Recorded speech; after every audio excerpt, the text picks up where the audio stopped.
Bonjour, aujourd'hui je vous présente donc la fin des questions 2 étoiles du concours Galaxy 2023-2024 avec les questions 23 à 26. On est parti. Exercice 23. Très joli exercice, très joli exercice. Bon, c'est difficile. Donc, on nous dit que U n est une suite géométrique de premier terme U1. D'accord. On a U0 plus U9, 1944. U5 plus U6 égale 72. Et on veut U3. Alors, première chose, donc déjà... Eh bien, on va utiliser donc le terme général, donc elle démarre en 1, donc U1, Q puissance N-1. Donc regardez, U8 plus U9, ça fera quoi? U1, Q7, plus U1, Q8, égale 1944. Donc là, on va factoriser. Et donc U1, je factorise par U1, Q7, donc 1 plus Q. Voilà. Je fais pareil avec la deuxième. U5 plus U6, donc ça fait...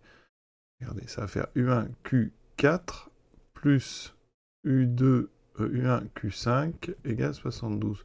Je fais la même factorisation par U1 Q4 cette fois-ci et j'aurai 1 plus Q égale 72. Alors je vais avoir besoin de place, donc je vais descendre en dessous. Je fais le rapport des deux, vous voyez. Si je fais ça divisé par ça, donc il y aura U1. Alors je vais peut-être écrire que vous voyez un petit peu ce qui se passe. On associe. Je vais avoir divisé par U1 Q4 1 plus Q. Donc, si je simplifie, vous voyez, il me reste uniquement Q3. Et ça fera 1944 sur 72. Alors, on pose la division, je fais ça en dessous. Voilà, on se doute que ça tombe juste. Hein, donc, 44, donc ça fait 2. 2 fois 72, 144. Donc, ça me fait 50, 504. 7 fois 7, 40. Donc, 2 fois 7, 14. Il reste 1. 7 fois 7, 49, 504. C'est parfait. Donc, ici, ça fait 27.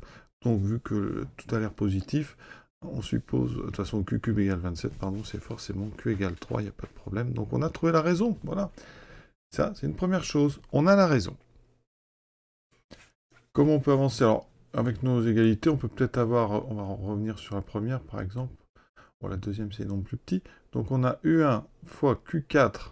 U1 Q4 fois 1 plus Q est égal à 72. Donc, regardez, comme on sait que Q égale 3... Alors 3 puissance 4, 3 fois 3, 9 fois 9 au carré, ça fait 80. Fois Q plus 1, 4, égale à 72. Donc Q1 vaut, alors on peut, donc on a 72 sur 4 fois 80. Alors 72 c'est 9 fois, donc 9 fois 8, 9 fois 9, donc on simplifie par 9, il y aura 8, 4 fois 9, on simplifie par 2, par 4, ça fait 2 sur 9. Donc Q1 vaut 2 neuvièmes, vous voyez. Il faut de la place pour faire cet exercice. Donc U3 vaut combien? U1 fois Q carré, c'est-à-dire 2 neuvièmes fois la raison carrée qui vaut 3, donc ça fait 3 au carré, et il reste 2. Donc la bonne réponse, c'est deux questions très difficiles. Question 24. UN est une suite arithmétique de premier terme U1. Donc UN égale U1 plus, attention, N-1 fois la raison.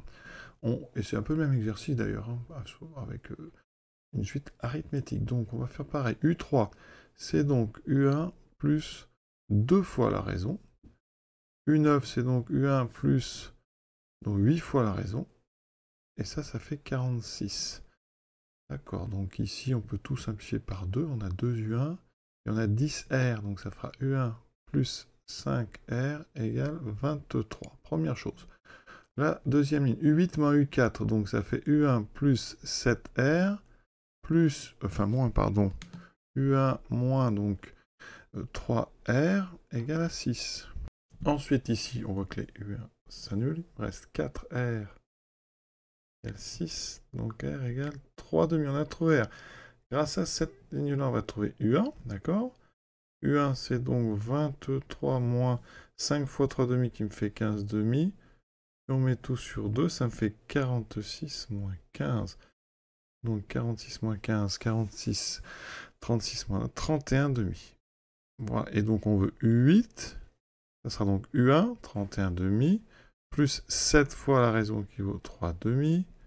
Donc si je mets tout sur 2, ça me fait 31 plus 21, ce qui me fait donc 52 sur 2, donc 26. Bon, ça tombe bien, on a du 26. Voilà.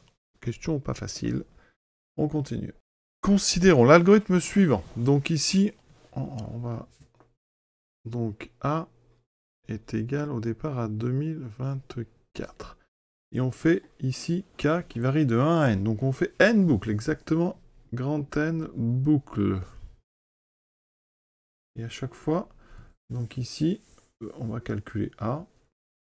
Alors, ce qu'on peut remarquer, c'est que a est remplacé successivement par plein de choses.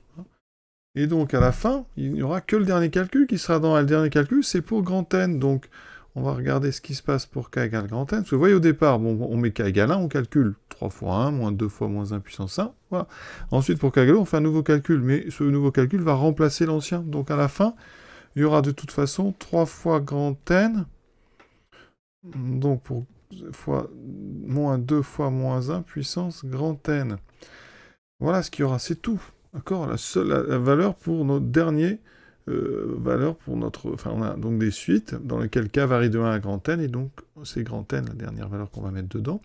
Donc à la fin, a vaudra ceci. Donc nous, on veut un suite 5, donc ça veut dire que grand A vaudra 3 fois 5, moins 2 fois moins 1 puissance 5, 3 fois 5, 15, moins... Alors, moins 1 puissance 5, ça fait moins 1, donc ça fera plus 2, 15 et 2, 17. Donc la réponse, c'est 17. Et ce qui est important à comprendre dans cet exercice, c'est que même ce A ici égale 2024, on ne s'en sert pas, ça n'a aucun intérêt, puisque A est recalculé à chaque fois avec une formule qui ne dépend pas du A précédent. Ça dépend justement uniquement ici de la valeur de k qui change à chaque boucle. Voilà. Ensuite, dernière question, la 26.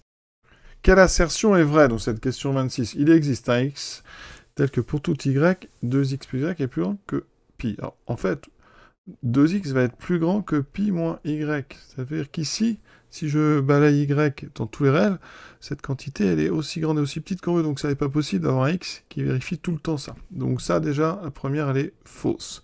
Ensuite, on nous dit quoi? Pour tout x, quel que soit x, il existe un y tel que... Donc, x plus 3y est plus grand que pi. Alors, si on... Donc, il faudrait qu'ici, il faudrait que, quel que soit x, donc à chaque fois vous mettez un x, on peut trouver un y tel que ça est plus grand. Bah oui, si je choisis x d'abord, je vois x égale 4, je vais trouver un y qui vérifie, d'accord? C'est-à-dire qu'à chaque x, vous pouvez trouver un y. C'est-à-dire que le y ici, en fait, il va dépendre de x. Donc ça, c'est vrai. Dans l'autre sens, effectivement, c'est faux. Parce que le y devrait convenir à tous les x. Mais dans ce sens-là, c'est vrai. Effectivement, dès que je choisis un x, ben, il suffit que je prenne y plus grand que pi moins x sur 3. Et dans ce cas-là, à chaque fois, j'aurai ceci. Donc la 26, ici, la bonne réponse, c'est la 2. Regardons quand même les autres. Pour tout x, il existe un y tel que x, y est strictement positif. Pour tout x, ben non. Alors là, c'est un petit piège, voilà.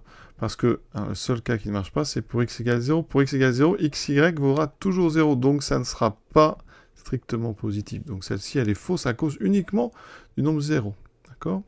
Ensuite, c'est pareil, il existe un x appartient à R tel que pour tout. Ça veut dire qu'ici, votre x il devrait être valable pour tous les y en même temps. Et ça n'est pas possible parce que y2, une fois que vous aurez choisi votre x, y2 doit être obligatoirement tout le temps plus petit que x. Mais ça, c'est pas possible, d'accord? Il y aura forcément, vous trouverez des y qui seront plus grands. Donc, celle-ci était fausse aussi. Donc, c'est la 2 qui est vraie.